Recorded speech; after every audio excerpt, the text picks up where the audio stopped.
Bueno, pues buenas tardes a todos y a todas. No sé cuántos estaréis por ahí.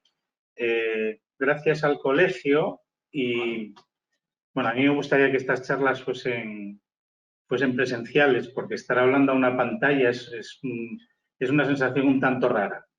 Se producen ecos, no sabes quién te está mirando y bueno, siempre que hay una ponencia, cuando tienes al interlocutor delante, con las miradas, con la atención, parece que uno está más tranquilo. Bueno, está conmigo aquí también mi socio Daniel Menéndez. Entonces vamos a empezar. Bueno, esta primera imagen resume un poco el proyecto que hemos hecho en este convento de los capuchinos en León. Es un reflejo que se produce en una puerta que hay entre la iglesia y el convento, y ahí se ven un poco los dos mundos, el mundo más religioso y el mundo más conventual. Entonces, lo primero, he titulado nuestra ponencia como Transformación litúrgica porque es realmente el leitmotiv de esta intervención. Evidentemente, como en toda obra de arquitectura, no solo se trata un tema, sino que aquí evidentemente se tratan temas de accesibilidad, de sostenibilidad, de ahorro energético y de muchas más cosas. Pero sí que el nudo gordiano era esta transformación litúrgica que nos encomendaron los capuchinos. Voy a empezar la charla presentando un poco a las tres patas de este proyecto, que no son otra que el sitio y la propiedad, la contrata y nosotros y todos los colaboradores que tuvimos. Bien, el edificio sobre el que intervenimos es la iglesia de San Francisco en León y el convento, que veis aquí el claustro y el patio, un hermoso jardín que la mayoría de la gente de León desconoce. Aquí vemos un poco la situación del complejo. En el complejo, además de la iglesia y el convento, hay una escuela profesional que pertenece también a los capuchinos, un albergue de peregrinos y un teatro que tiene programación todo el año, tanto de cine como de teatro. Para situarnos, estamos muy cerca de la muralla y estamos en la Plaza San Francisco y cerca del edificio de la Sota de Correos. Bien, sobre la iglesia, que es el elemento sobre el que intervenimos, hay una primera iglesia del siglo XIII, pero la actual iglesia se empezó a edificar en el siglo XVIII, en el año 63, y se acabó en el año 91. Es un templo de una nave central con naves laterales y capillas en orden dórico. Fue realizado por un terciario franciscano que era profesor de arquitectura, don Francisco Rivas. Al poco tiempo, a los 50 años de hacerse la iglesia, se produce la desamortización de Mendizábal y entonces el edificio y un pequeño convento que había anexo a la zona norte son vendidos por partes. De hecho, la iglesia se convirtió en un taller y una fragua, pero la orden terciaria franciscana, que son laicos, se empeñaron en recoger otra vez la iglesia y la compraron en el año 1880. En esos años, los capuchinos, en una misión, predicaron en León y fueron muy bien acogidos. De hecho, el pueblo de León le pidió al obispo que pusiese a los capuchinos en esta iglesia. Hay una anécdota que dice: ¿queréis capuchinos? Pues capuchinos tendréis. Entonces llegan los capuchinos en el año 81 y remozan la iglesia. Le ponen un entarimado, blanquean paredes, hacen alguna pequeña intervención y hacen una adquisición que va a transformar el templo totalmente. De hecho, yo la primera vez que entré, la presencia del retablo que compraron a la Catedral de León, barroco, da un carácter mucho más barroco a la iglesia. Aunque el continente es un dórico sobrio, este retablo le da muchísimo carácter.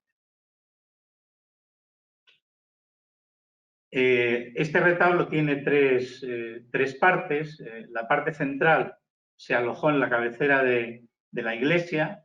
Tiene un primer piso donde estaría la parte mundana de la Virgen y luego la ascensión. Y hay una parte que no se pudo colocar, que es la Santísima Trinidad, que luego veremos un poco más en concreto dónde se ubicó. Bien, durante el siglo XX se instala la luz eléctrica en la primera decena, luego se hacen mejoras en los 60 y se hace una intervención importante en las cubiertas, se sustituye toda la estructura de la cubierta y se arreglan las vidrieras y se pinta toda la nave. Bien, voy a presentar también un poco a la Orden Franciscana. Estos venerables padres en el año 51 con barba, era identificativo de los capuchinos que tuviesen barba. Hay un dicho italiano que dice un capuchino senza barba es como un auto senza targa. Bueno, los capuchinos, como decía antes, llegan a León en el 82 y empiezan ya a hacer obras sociales en el siglo XX, fundan una caja de ahorros para sirvientas, amplían el convento hasta configurarlo, como veis, la primera imagen, en el cuadrado que tiene ahora, y hacen un salón de actos que es el actual teatro y la Casa Social Franciscana. En este convento había un colegio de teología que duró hasta el año 72 y el noviciado de los capuchinos. Bien, actualmente la comunidad de capuchinos que vive en León están siguiendo un modelo que denominan el proyecto San Lorenzo de Brindisi, que junto con el Espíritu de Asís lo que intentan es hacer una iglesia mucho más abierta, hacer una iglesia de acogida, de diálogo y de escucha, y en la base del encargo del proyecto está esto. Tenemos que abrir la iglesia y el convento a la gente, siguiendo pues un poco encíclicas del Pablo VI, el Concilio Vaticano II y sobre todo la Ecclesiam Suam del Papa Francisco. Bien, esta comunidad es una comunidad internacional. Actualmente están un italiano, un indio, un fraile indio, por supuesto hay españoles, y la idea es que se vayan incorporando otros frailes fundamentalmente europeos, pero también de otras partes del mundo, encardinados un poco en el Camino de Santiago. Bien, la otra pata sustancial de esta obra, que fue un poco, digamos, heroica, porque hay varias partes y la parte de la iglesia, los capuchinos solo podían cerrar un mes la iglesia. Entonces, el grueso de la intervención en la iglesia tuvo que hacerse durante el mes de agosto de 2019. Aquí vemos un poco la preparación. Entrábamos en una iglesia que tenía bien los pavimentos, que tenía bien los paramentos, con piezas de retablos que estaban perfectamente. Entonces, había que hacer las obras con un mimo y con un cuidado muy grande. De hecho, como veis ahí, se apilaron todos los bancos, se protegieron, se protegió todo el suelo con paneles de madera. Incluso para quitar el altar, que luego veremos un poco cómo es la intervención, pues hubo que hacer elementos como el que veis aquí a la derecha. Hubo que picar muchos materiales y bajar la cota del presbiterio.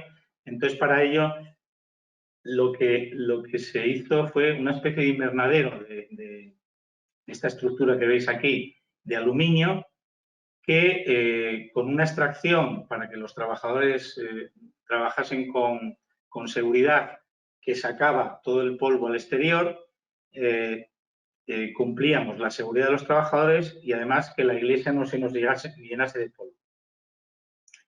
Y aquí vemos los primeros trabajos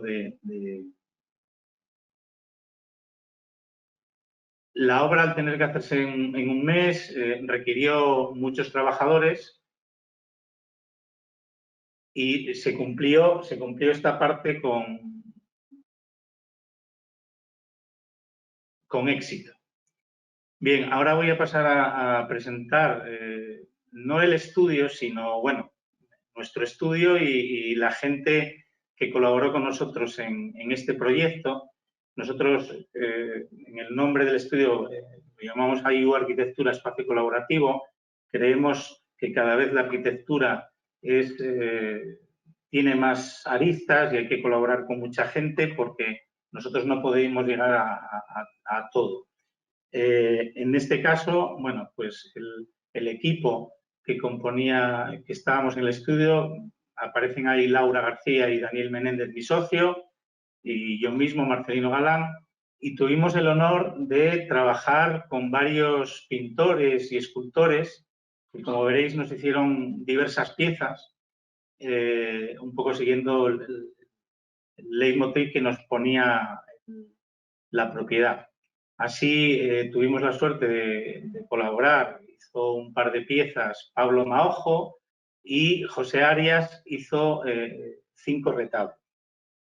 También estaba presente volando por ahí Joaquín Rubio Camín, con el que nos unió amistad durante los últimos 10 años de su vida, y de hecho Arias y Maojo siempre dicen que son hijos putativos de Camín. Entonces, bueno, veréis que hay una pieza que hicimos una interpretación de una pieza de Camín y otro joven escultor, Jorge Flores de la Calle, que hizo el Sagrario. En nuestro estudio siempre pivotan una serie de profesionales. En este caso, Carlos Méndez Suárez es un experto en iluminación que lleva trabajando con nosotros pues 15 o 20 años y en proyectos de este tipo es la persona que siempre nos asesora para hacer este tipo de iluminaciones. También en este caso, es una cosa que no suele ocurrir, pero nosotros sí que a veces lo fomentamos. No, habitualmente la contrata principal coge a sus subcontratas, pero en este caso, de acuerdo con la propiedad que ya había trabajado con nosotros en otros proyectos de la orden, trabajó para nosotros Toño González Ballesteros, que tiene una empresa de electricidad. También, aunque no participaron colocando piezas, estuvieron con nosotros en esta obra Fray Antonio Oteiza Envil, que es un escultor, hermano de Jorge Oteiza, que trabajó con él en la iglesia de Aránzazu, y el escultor leonés Amancio González Andrés, con el que estuvimos intentando hacer una nueva iconografía de San Francisco. Ahí veis 2 ejemplos, un San Francisco con una oveja y con un burro en brazos, que de momento no se van a hacer, pero bueno, el otro día me decía Amancio que esas piezas las haría él en otro sitio y que había sido un placer trabajar con nosotros. Bien, vamos a pasar un poco a contar los 3 grandes hitos en que consistió el proyecto. Uno fue la reforma litúrgica del templo, otra fue la adecuación del claustro, de 2 salas del claustro y el jardín del convento, y como nexo de unión de ambas fue la apertura de una antigua puerta que llamamos la Capilla Puerta del Camino. Empezamos un poco a contar en qué consiste esto de la reforma litúrgica del templo, que se basó fundamentalmente en una intervención importante, sustituyendo todas las piezas del presbiterio, haciendo 6 nuevas capillas de las 8 que tiene la iglesia. La iglesia tiene una estructura que cuando estudiamos se dice jesuítica, pero los franciscanos dicen que los jesuitas la heredaron de los franciscanos, es decir, una nave central con capillas laterales donde los religiosos podían celebrar misas no solo en el presbiterio, y una instalación muy importante a la hora de concretar esta reforma litúrgica del templo fue la iluminación con sus distintas escenas y sobre todo el control de esta iluminación. Bien, antes de empezar a explicar la reforma litúrgica, aunque antes ya lo avancé un poquitín, cuál fue la historia de que acabase el retablo de la Catedral de León en la iglesia de San Francisco, pues fue a finales del siglo XIX, Demetrio de los Ríos está interviniendo en la catedral y prescinde del retablo de los Tomé, de Narciso Tomé y Simón Tomé, barroco de la Ascensión de la Virgen, de la Asunción de la Virgen. Este retablo tiene, como decía antes, una parte central que fue la que se colocó aquí en la cabecera, pero la altura de esta iglesia es de 16 metros, mientras que la catedral ya supera los 20 y la coronación de esta parte central del retablo estaba presidida por la Santísima Trinidad, que en este caso, con buen acierto, se colocó en los pies como veis en la foto a la derecha, en los pies de la nave principal. Las dos calles laterales de este retablo, aunque aquí ahora aparecen por separado, se colocaron en los brazos del crucero, que corresponden a la presentación de la Virgen en el templo y los desposorios de la Virgen. Bien, aquí tenéis un dibujo con las medidas un poco del retablo. Veis que era una altura de 20 metros, con lo cual en esta iglesia, que tiene una altura de 16, no cogía, pero bueno, con la integración en los pies, ya os digo que cuando uno entra en esta iglesia piensa que realmente está entrando en una iglesia barroca por la impronta de este maravilloso retablo. Bueno, voy a contar una pequeña anécdota. El retablo antes del Concilio Vaticano II, como veis ahí, tenía un apostolado que en breve parece que hemos encontrado y vamos a recuperar 3 de los 6 o 7 apóstoles que estaban aquí entre las columnas. Bien, vamos a ir un poco a la reforma que se produjo en el presbiterio. Primero, bueno, con este pequeño plano de esquema veis un poco la planta de la iglesia. Aquí, en la parte inferior, sería donde se encontraría el claustro, la primera galería, que es del norte del claustro, y la iglesia, como decía antes, es una iglesia de nave central con 8 capillas laterales y un crucero, que es donde están las dos calles laterales del retablo.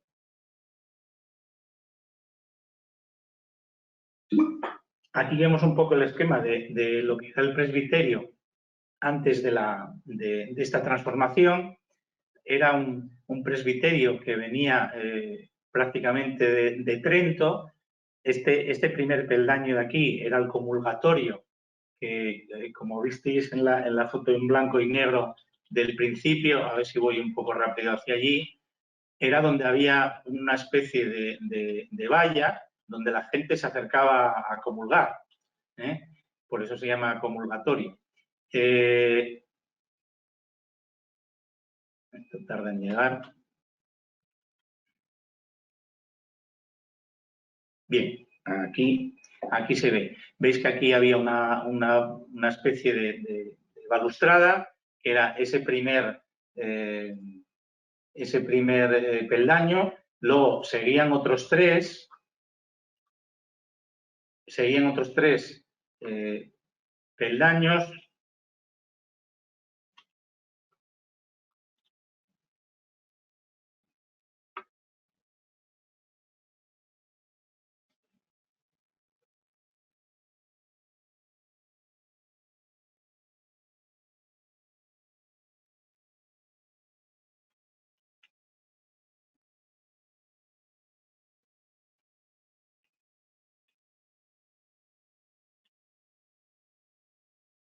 Vale. Seguían otros 3 peldaños donde ya estaban el ambón de lectura y otra plataforma donde estaba el altar. Aquí veis un poco en la fotografía este primer peldaño, el comulgatorio, los 3 peldaños preceptivos y el peldaño de allí. Un poco, esto es prácticamente ya no preconciliar, sino que es prácticamente trentino, al que se le ha quitado esa balustrada y se le ha quitado esas otras capillas, pero sigue siendo un sitio inaccesible, muy separado del pueblo, y un poco la reforma que se quería hacer era acercarlo todo, no solo abrir la iglesia, sino que la parte sagrada se comparta mucho más con el pueblo. Bien, aquí está un poco el plano de la reforma que nosotros planteamos. Planteamos eliminar dos cotas de peldaño, la plataforma que sustenta el altar y uno de los peldaños para bajarlo a una cota más accesible y más cerca de la gente. Dejamos esta primera plataforma donde ubicamos el elemento un poco de dirección de Eucaristías, como veremos después, y en la segunda plataforma dejamos el ambón, aquí el ambón de lectura a la izquierda. Bueno, los 3 elementos principales, según el Vaticano II, del presbiterio es el altar, es el ambón, la lectura y la sede, ¿no? Hay también una cruz que preside siempre una cruz con un crucificado, debe presidir todo altar, todo presbiterio, y en este caso pues también está alojado el sagrario, que en principio queríamos ubicarlo en esta capilla como una capilla penitencial, pero debido a que en esta primera fase no pudimos quitar la ventilación porque no teníamos ya, no era el momento de hacerlo, lo pasamos un poco al presbiterio. Bien, esto, pues nada, lo configuramos bajando todo ese nivel y configurando una especie de alfombra donde situamos pues, el altar y la cruz procesional que preside el presbiterio y el sagrario. Esta especie de alfombra donde colocamos estos nuevos elementos y dejamos a un lado el ambón de la palabra y la sede, se pliega haciendo este diedro elevado para que la imagen de San Francisco, como veis aquí, ya no ocupe el nicho que en su momento ocupaba la Virgen, la Asunción, en su parte terrenal y que ha desaparecido, y entonces sacamos a San Francisco, la imagen de San Francisco la sacamos del retablo, y ahora como os digo, cuando recuperemos ese apostolado que estaba jugando por ahí entre las columnas, pues tendrá sentido todo ello. Recuperaremos un poco el sentido de este magnífico retablo y la pieza de San Francisco como patrón del templo, que tiene que presidir el templo, lo ubicamos en una peana distinta que es la que nosotros fabricamos.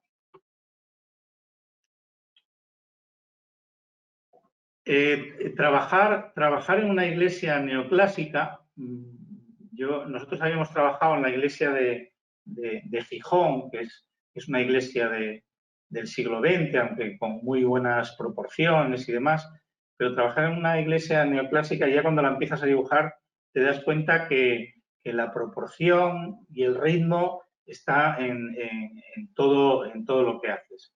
De hecho, inmediatamente cuando nos ponemos a trabajar y hacer proporciones, pues nos empiezan a salir en este planteamiento en planta proporciones áureas por todos lados. De hecho, el altar mide 1,60 por 1, la cruz procesional miden los brazos, miden 1 metro. Entonces, estas tres partes, la alfombra y las dos laterales, tienen la misma medida hasta estos pilastrones del arco triunfal y en cuanto encuentras un poco el ritmo, el edificio te va marcando un poco incluso cómo son las piezas, ¿no? Bien. Este es, bueno, pues una imagen ya del presbiterio prácticamente acabado, aunque aquí todavía faltaban algunos elementos como el Cristo de la Cruz y algún otro. Entonces, vamos ahora un poco a ir pormenorizando cada elemento del presbiterio, bueno, pues cómo fue cambiando. Como veis, el altar anterior era una pieza de 3 metros de largo por 1 metro de fondo y quiero recordar que medio metro de granito de Porriño sobre este basamento que también era otro elemento de cuidado. Como veíais al principio, una imagen que ya aparecía, bueno, pues protegimos todos los pavimentos de la iglesia. En este caso, para meter esta especie de toro mecánico, para poder levantar esa pieza sin romperla, porque una de las cosas que nos planteamos es que todas estas piezas, bueno, una pieza de 3 metros por metro maciza de granito, no debes cargártela. De hecho, esta pieza la reutilizamos en el jardín, ahí la tenéis en una de las exposiciones que se hizo recientemente en la galería del claustro, con una pieza de Amancio, ¿no? Entonces, esta pieza, aunque costó sacarla, pues sigue viviendo ahí en el exterior y es pues un banco, una peana para una escultura, como podéis ver aquí. Bien, la mesa que nosotros hemos hecho, que hemos propuesto junto con los capuchinos, bueno, aquí voy a hacer un pequeño parón que tenía que haber contado antes. Nuestra relación con los capuchinos desde hace muchos años y este proyecto se empezó pues yéndome prácticamente todos los viernes durante 3 o 4 meses a hablar con el superior y con varios miembros de esta fraternidad a contarme un poco cuál era la experiencia que querían ellos conseguir con esta fraternidad internacional y qué es lo que querían conseguir, que querían abrir la iglesia, que querían que la gente volviese a la iglesia y que la iglesia sirviese, además de para los cultos, para muchas más cosas y siempre al servicio de León. Entonces, colocamos una pieza mucho más pequeña. Después del Concilio Vaticano II, un poco a lo que se tiende es la mesa, el altar, es el sitio donde se colocan la sangre y el cuerpo de Cristo y no debe haber más. Cuando vemos que hay libros y que hay velas y que hay estas cosas, pues es una especie de baratija, ¿no?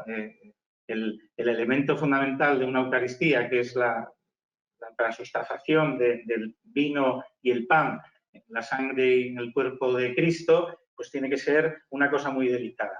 Aquí optamos por darle una apariencia de un bloque de piedra también, una especie de prisma que flota en el aire. Aquí vemos el día de la consagración del nuevo altar. Un poco la idea es que, aunque estén concelebrando muchos sacerdotes, solo 3, que son los que un poco ofician, sobre todo uno de ellos, es el que tiene que estar ahí. Bien, aquí veis un poco la pieza y la idea. Al lado de la pieza, luego vamos a volver a ver de ella, está la cruz con Jesús, que es según el código canónico, la que tiene que presidir el presbiterio, y hay unos cilindros que no son otra cosa que las velas que habitualmente están encima del altar.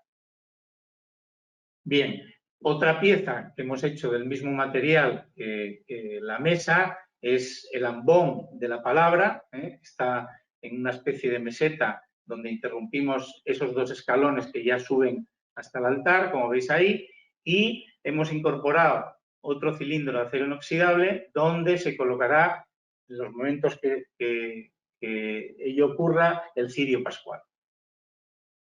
Bien, otro de los elementos que diseñamos, todos estos elementos corrió el diseño a cargo del estudio, fue la sede. La sede es esta silla donde se coloca el oficiante y que un poco representa, el oficiante representaría un poco la presencia de Cristo entre nosotros y por eso las sedes tienen esta altura para que hagan el fondo un poco del oficiante que se sienta ahí, que ya digo que es un poco la representación de Cristo. A veces hay otras sillas, no es necesario que sean estas sillas.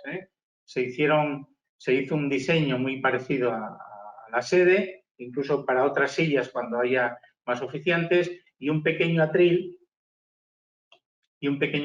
pues para las lecturas y las cosas que se leen desde la sede. Bien, aquí veis un poco el atril, que es con madera laminada y con una estructura de acero inoxidable.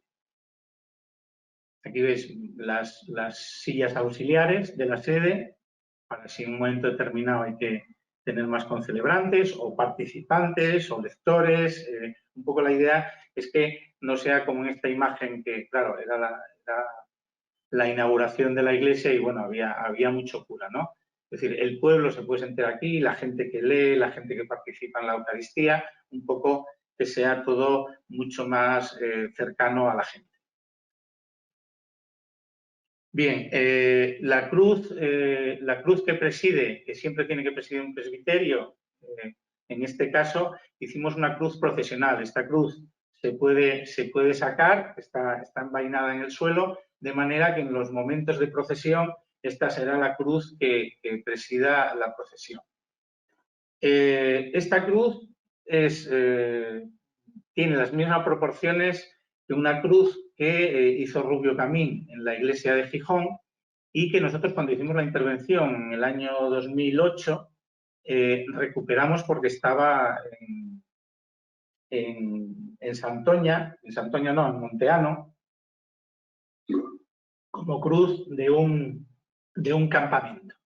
La restauramos y cuando fuimos a diseñar la cruz aquí, hablando con Maojo, hablando con Arias, hablando con los propios capuchinos, a ellos les gusta mucho la cruz de Gijón. Aquí, evidentemente, cuando se hace una interpretación de una pieza, normalmente lo que se cambia en proporciones y pedimos permiso, que nos dio encantada la viuda de Camín, Carmen, para reinterpretar un poco esa pieza que corrió a cargo un poco la ejecución de Pablo Maojo.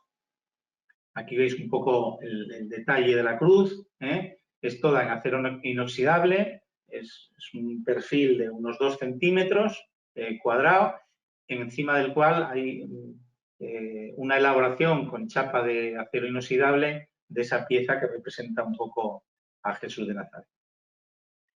El otro elemento que hemos incorporado en esta especie de diedro rojo, donde hemos colocado la imagen de San Francisco, es el sagrario que corrió a cargo la ejecución de Jorge Flores de la Calle, que es otro escultor asturiano, mucho más joven que Arias y Maojo, pero no por ello con mucha calidad.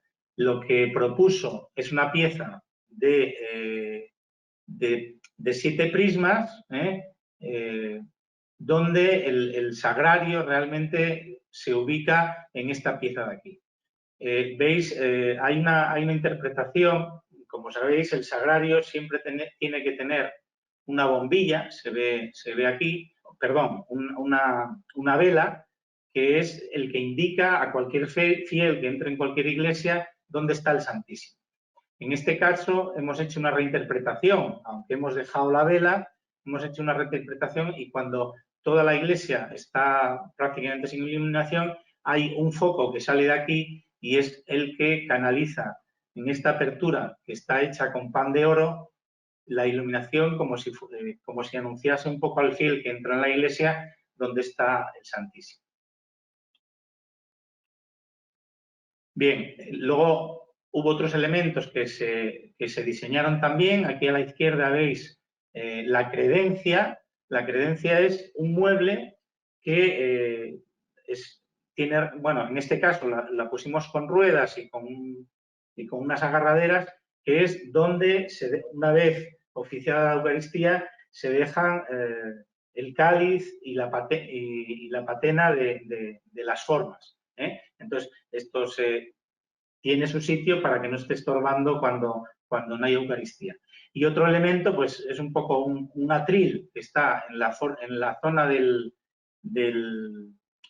antiguo comulgatorio, este primer peldaño que un poco acerca todo al pueblo, que es un atril, bueno, pues para dirigir un poco celebraciones como el Rosario, Vía Crucis, etcétera, etcétera, etcétera. Bien, vamos un poco, esto sería un poco lo que fue la transformación litúrgica del presbiterio. Bueno, nosotros nos parecía que estábamos haciendo una cosa muy lógica, abrir esto a la gente, y aquí tengo que pararme pues a contar una anécdota cuando estábamos. Ya os digo que el grueso de la obra de la iglesia se hizo desde el 13 de agosto hasta el 13 de septiembre, en que se hizo la primera misa.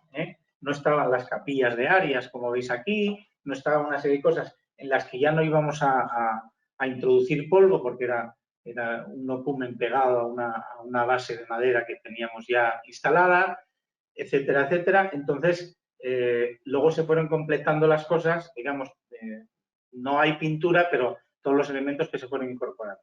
Un día estábamos de visita de obra allí, bueno, las visitas de obra eran de día entero, una vez a la semana, incluso 2 veces, porque, aunque no lo parezca, esta obra se hizo con una obra menor. Estas cosas que a veces uno no acaba de comprender. La catalogación del templo no era un BIC, con lo cual el Ayuntamiento de León, aunque la inversión era importante, nos dejó hacerlo con una obra menor, con lo cual todo fue muy rápido y demás. Pues estábamos ahí un día de visita de obra y llegó un hombre así como saliéndose la órbita de los ojos y tal, no sé qué, y yo estaba con Toño, con el electricista, mirando unas cosas, y dice, ¿el arquitecto? Venía de tan mala leche que Toño dijo, este. Dice, esto es una bazofia, esto es no sé qué, esto es sacrílego. Claro, uno no piensa que se va a encontrar algo que parece que suaviza todo, pues que haya gente que entiende. De hecho, me dijo una coletilla que decía que pensaba que los capuchinos eran la reserva espiritual de Occidente. Entonces, a veces uno está haciendo cosas que parece que no tienen más trascendencia y sí que parece que la tienen y que está haciendo realmente una apertura importante. Bien, la otra parte en la que intervenimos como reforma litúrgica son en las 8 capillas laterales que veíamos antes en la planta. Estamos viendo las capillas del norte, por orden. Tenemos a la derecha la Divina Pastora, que es una capilla que prácticamente lo que hicimos fue pintar un fondo neutro, dejar el retablo que tenía. Esta es la patrona de los capuchinos. Y luego teníamos una serie de piezas que estaban encima de los confesionarios, tiradas, y ahí a la izquierda tenemos una de las imágenes más importantes de la Semana Santa de León, que es el Dainos Señor Buena Muerte. Es un nazareno portando una cruz que en León es una de las imágenes más apreciadas. Pues estaba, nada, encima de un confesionario metida en un nicho. Aquí, como veis, lo que hicimos fue colocarle también una peana, intentando recuperar ciertas cosas también de cierta teología ortodoxa. Yo me encontraba gente rezando ahí, incluso debajo de ese diedro que vuela. Bien, aquí tenemos un poco a la izquierda el Dainos, con esa pieza, y en el que el retablo es una pintura de José Arias. José Arias es un pintor asturiano que, sobre todo en los últimos años, su técnica es el vertido. Él vierte con una jeringuilla encima de madera de balsa, de ocumen, y con el movimiento de la tabla va haciendo estos craquelaos y estas cosas un poco que veis ahí. Aquí el problema se le multiplicó porque las piezas que hace son de 1,20 por 1,20, a veces hace de 1,50 por 1,50, pero en este caso eran piezas de 4 por 5 que hizo, como podéis apreciar un poco aquí, con piezas cuadradas de 1,20 por 1,20, me parece que eran. Sí, son 3,60, sí, aproximadamente de 1,20 por 1. Vale, esto es un poco esta capilla y ahí veis bien ese diedro que hemos colgado en vuelo, que permite que la gente pues esté rezándole aquí al Dainos. Bueno, ya os digo que a veces incluso aquí debajo, recuperando un poco esa forma de orar también de los orientales, ¿no? Y esto nada, es una vista que a mí me gusta mucho. Aquí troquelamos el Daino Señor Buena Muerte de esta imagen y ahí vemos un poco esa puerta que luego veremos que comunica con el convento. Bien, las otras dos de las capillas del norte, las otras dos capillas que están ya más a los pies, está la capilla de la penitencia, hemos quitado 4 confesionarios y hemos dejado solo este confesionario, y aquí, bueno, pues la intervención de José Arias, pues ya se ve un poco, ¿no? Que es un poco el tema de lo que pasa en el confesionario, con el arrepentimiento, con las cosas que un poco se cuentan en el confesionario. A los pies tenemos una imagen de un crucificado, que es el Cristo de la Expiración, que además lo saca la cofradía que está, que reside en esta iglesia. Y aquí optamos por colgar este Cristo, optamos por colgarlo con tres tensores, con 3 tirantes, como veis ahí, un tirante abajo y 2, de manera que fuese un poco más dramático. Es verdad que la impronta del retablo barroco hace que las intervenciones nuestras, en cierta medida, también sean barrocas, aunque con modernidad, y hemos intentado pues, darle mucha expresividad a todas las piezas. Al colgarla con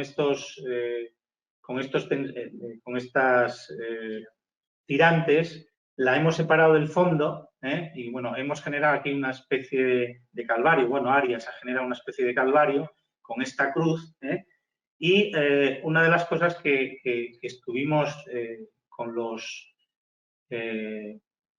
hermanos cofrades es cómo podían descolgar la imagen cuando fuesen a procesionar con ella. Aquí veis un poco que recuerda ciertas imágenes por ahí de pintores flamencos del descendimiento de Cristo, cómo bueno, pues hicimos una especie de con cuerdas y con unas poleas, pues pueden descenderlo con seguridad, sin mucho esfuerzo y sin jugarse la vida. Bueno, ahí a la derecha veis un poco la instalación de una de los cuadros de Arias, aquí con el carpintero. Bueno, esto es un poco más de lo mismo, ahí se ve un poco cómo queda separado, la sombra que produce la pieza, aquí la veis también, y aquí veis un poco el confesionario, que es un confesionario que tiene una parte más tradicional con su celosía y demás, que sería esta puerta de aquí, para que veáis un poco la celosía, pero tiene otra parte con 2 puertas en las cuales hay una mesa en el medio y el diálogo con el sacerdote se produce tête a tête, sin problema. se hicieron estos confesionarios muy transparentes, pues para que sea todo a la vista, ¿no? Bueno, aquí, nada, un par de imágenes de estas capillas del norte, con el Dainos y el Cristo crucificado y el confesionario ahí. Y bueno, en un momento que estuvieron los pendones de León ahí, pues haciéndole un poco el honor al Dainos. Bien, en la fachada sur hay otras 4 capillas en las que también el Cristo de Medinaceli preside una de ellas, se puso muy a la altura de la gente. Bueno, son piezas que hay muchos fieles que gustan de tocar, pues se les puso para que las puedan tocar, para que las puedan venerar, para que un poco se sientan ahí acogidos por ellos. Y aquí esta otra pieza no es un confesionario, sino es un sitio que los frailes llaman de la escucha. Lo que se potencia un poco aquí es no la confesión, no la penitencia, sino venir a dialogar 2 o 3 personas en un momento determinado, después de una Eucaristía, en cualquier momento, aunque luego hay un espacio mejor que veréis, que es el claustro y que es el jardín, que se aviene mucho mejor ahí. Bien, las otras 2 capillas ya hacia la cabecera de esta parte sur es la capilla de la Puerta del Camino, que luego ya hablaremos de ella como una de las 3 partes de la intervención, y la capilla de San Antonio. San Antonio es un santo, San Antonio de Padua es un santo muy querido por la gente. Estuvo muy poco tiempo en Padua, de hecho ahora los portugueses quieren llamarlo San Antonio de Lisboa, porque nació en Lisboa, pero es coetáneo de San Francisco y sin embargo es tan famoso más que San Francisco. Aquí hay una iconografía extraña, rara, pero muy bella de San Antonio. San Antonio siempre lo vemos con un niño, es un poco el corazón de San Antonio. Y en este caso el niño ya es un guaje con cierta edad y está ayudando a dar, que es una de las admoniciones de San Antonio, el pan a los pobres. Bien, la tercera pata de la intervención en la iglesia es la iluminación. Y aquí no lo entendimos pues, como una iluminación, sino como esa parte que ya nos remataba un poco esta intervención, pues una iluminación que se basa fundamentalmente en integrarla mucho en el edificio. De hecho, prácticamente la mayoría de la iluminación es indirecta. Solo en la parte superior hay algún proyector, porque si no, no llegaríamos, pero como veis aquí, desde esta cornisa que es visitable, hemos colocado la mayoría de la iluminación. Bien, aquí veis un poco cómo estaba la iluminación antes de nuestra intervención. Pues nada, era una iluminación que deslumbraba más que alumbrar, con proyectores que cegaban. Nuestra intervención, pues bueno, aquí veis un poco, metimos un carril perdón, un carril no, un regibán donde va todo el cablerío, y lo que son proyectores y no son luces LED que proyectan hacia el techo, diseñamos unas piezas para que nunca esa luz se corte por la cornisa y dejar la cornisa siempre en contraluz, ¿no? De esta manera lo que se marca, como podéis ver aquí, es la cornisa y la bóveda, que forma parte como de una especie de bóveda celestial, como hacían los barrocos, ¿no? Bien, ahí veis 3 ejemplos un poco de cómo se ilumina la bóveda, de cómo se iluminan ciertas piezas de bóveda también, o cómo se ilumina una de las capillas con 2 filos de luz prácticamente que iluminan y luego un proyector muy escondido con una única luz, siempre una única luz, como siempre nos decía Camín, decía, no hay cosa más tonta que iluminar una pieza con muchos puntos, porque sol hay uno y luna hay uno solo. Entonces, lo que hicimos fue dar una luz general para tener luz en el plano de trabajo a la bóveda de cada capilla y luego con un proyector desde esta otra cornisa, que también es fácilmente alcanzable, iluminar cada pieza con un solo punto de luz. Bien, aquí veis un poco distintas iluminaciones. Esto se controla, evidentemente, lo controlan los hermanos desde sus móviles. Incluso durante ciertas ceremonias se pueden cambiar las escenas, pero no solo escenas, sino que se puede regular en cualquier momento unas luces, se puede potenciar más la de una capilla que la de otra, etcétera, etcétera, lo que da lugar a una utilización muy pormenorizada de la iglesia. Bueno, hay otros elementos que no he entrado aquí. Hemos instalado 6 televisiones de pantalla vertical, que me parece que no aparecen aquí en ninguna foto, integradas, bueno, pues para el seguimiento de los distintos actos que se hagan en la iglesia. Bien, vamos a pasar a la segunda intervención, que es el claustro en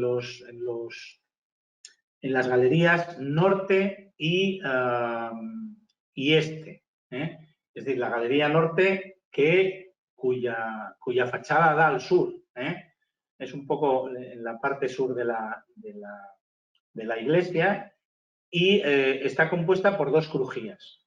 Encima de estas 2 crujías está el ala de dormitorios del actual convento de los capuchinos, que vemos un poco aquí. En el estado originario teníamos unos arcos, pero estaban cegados por unas ventanas mucho más pequeñas y bueno, aquí veis las 3 alturas de los dormitorios de los frailes. Bien, nuestra intervención consistió en abrir totalmente con 16 carpinterías de madera con triple vidrio esos vanos, de manera que prácticamente quedaba la estructura del muro de carga apeado en esos arcos. Esta era un poco la imagen con la que nos encontramos. Entrabas desde la calle, paralelo a la iglesia, aquí estaban unas salas y la portería, que quedaba un reducto ahí pequeñín. Esto pues sería una intervención de los años 60 o 50 o 40, y esta es la intervención. Le dimos la vuelta un poco tenía estas salas que daban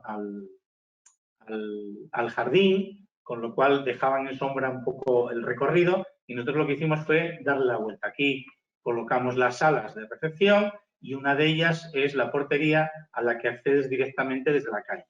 Aquí a la izquierda está la entrada al convento, a las habitaciones y a la cocina y a las partes más privadas de los hermanos, y de aquí se saldría al claustro y a la galería propiamente dicha. Aquí vemos un poco el acceso desde la calle. Aquí teníamos un grave problema de humedades por capilaridad. Entre la iglesia entre la iglesia, este muro de aquí, entre la iglesia y esta galería hay un muro de 1,20 m, y esta zona de León está encima del antiguo río. De hecho, en cuanto excavas un poco, lo que tienes son regodones. Ya veréis cómo está hecho después este muro. Y entonces teníamos muchísimas humedades de capilaridad por aquí y por la iglesia. Estuvimos estudiando diversas metodologías y al final pues nos decantamos por quitar todos estos azulejos que teníamos aquí que impiden estas zocaladas.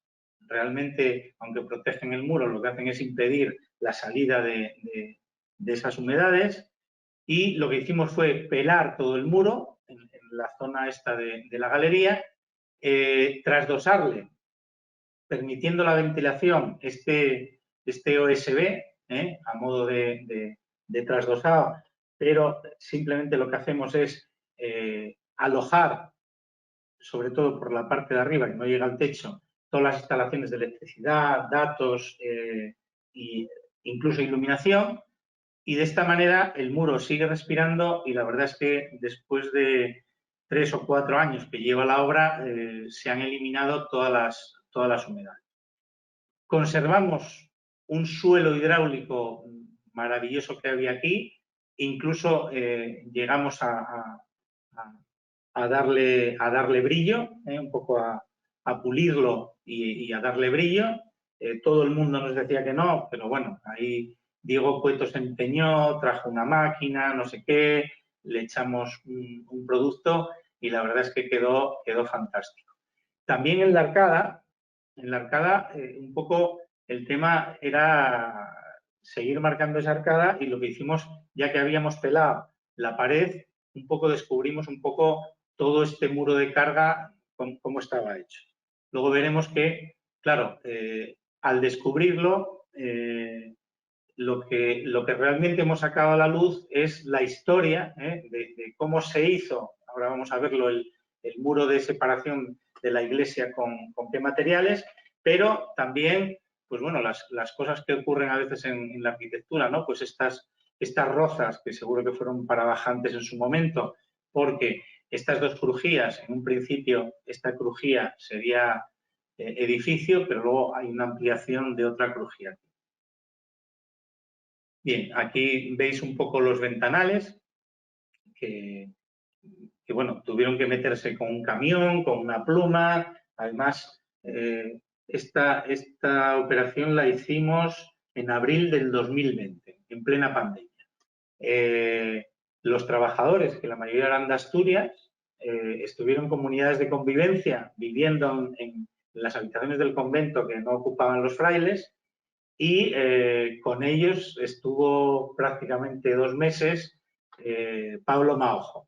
Pablo Maojo que además hizo mucha pedagogía y luego os contaré alguna anécdota con los operarios. Bien, aquí veis ya, bueno, pues a lo que se destina un poco este espacio, es el lugar de relación de la iglesia a través de esta puerta que se abre solo en ciertos momentos, pero que nos permite ver la iglesia y que desde la iglesia permite ver el claustro y el jardín.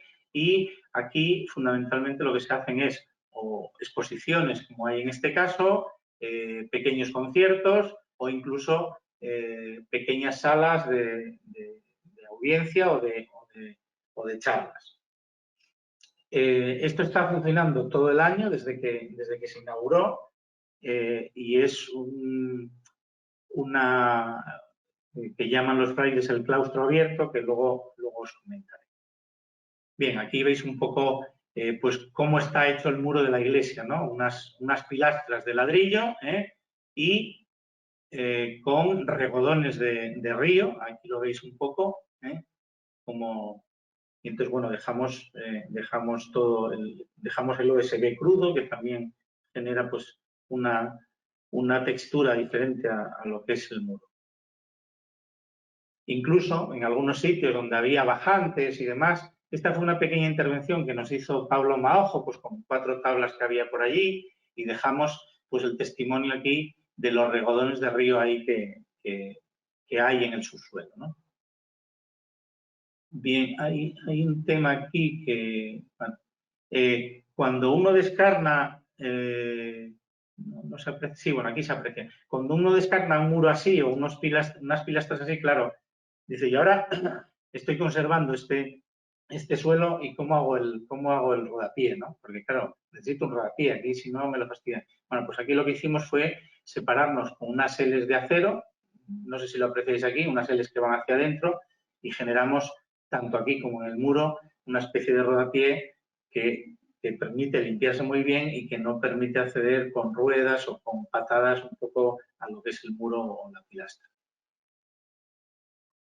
Las arcadas todas están a esta base, está a 42 centímetros, de manera que aquí lo que generamos son unos bancos para poder estar charlando aquí y demás, y es un espacio, la verdad, muy agradable. Bien, vamos con la última parte. Bueno, creo que voy bastante bien de tiempo, que es, bueno, pues un poco el elemento que ata las dos partes, ¿no? El jardín y el claustro con la iglesia. esa idea bullía un poco en esta idea de apertura, de abrir, de ofrecer, por ejemplo, espacios tan maravillosos como ese jardín que ya os digo que la mayoría de la gente de León desconocía, y nos encontramos con este rastro que dijimos, pues alguien igual hizo una intervención con criterio y aquí, como es el lado sur de la iglesia, igual en su momento hubo otro acceso a la iglesia antes de estar el convento, porque el convento primero estaba en la parte oeste, en la parte este, perdón. Entonces, siguiendo esta parte, ya en los primeros bocetos nos planteamos que esta capilla, porque entendemos que es una capilla, aunque no tenga altar y no tenga una imagen de devoción, es lo que llamamos la puerta del camino, o sea, la puerta de tránsito de un lugar de lo religioso a lo más laico, de una cosa a la otra y lo que une todos estos mundos. Entonces ya en principio apareció pues es una especie de celosía con una serie de simbología y demás, y sobre todo ese otro arco pequeñito que sería este arco de aquí, dentro del arco que hay en una de las capillas de la iglesia. Bien, rápidamente, yo ya hacía mucho tiempo que teníamos amigos comunes y conozco mucho la obra de Maojo y tenía muchísimas ganas de trabajar con él.